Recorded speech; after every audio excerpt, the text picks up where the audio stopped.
karinderya. Isang extra rice lang sapat na sa kanya.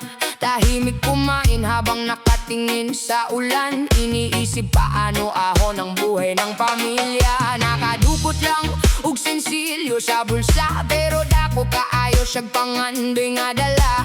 Bisag usahay gikapoy na siya, nagpabiling gihapon siyang mo smile sa iba. May mga gabing gusto nang sumuko, pero may boses sa puso niyang totoo na nagsasabing kaya mo pa bay, kapit lang may magandang buhay. Kay dili man tanan dato sa kwarta na ay uban, dato sa kusog ug paglaum sa kalagba. At minsan ang tunay na yaman ay pusong marunong lumaban. Sa linya sa karinderya naapoy mga bituon, mga taong tahimik pero grabe mo dala og panahon. Ayaw kaulo, umasa ka ng sugod, kayang pangarap dili ginatanaw sa sapatos og sinina bro.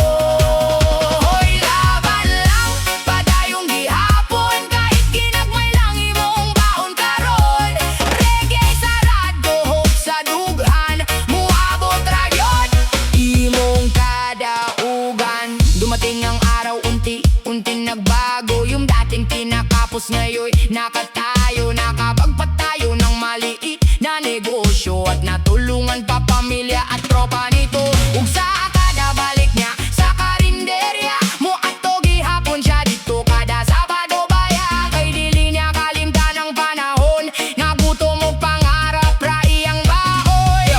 Ayaw tuo na gamay ra ka karon, kay ang kahoy gamay put sa una before na himong lead on. Every champion na dunay lisod nga sinugdanan, maunang ayaw ka discourage kung kapoy imong agyanan. Dagrang tawo gusto instantanan, pero ang tinuod nga success ginahimo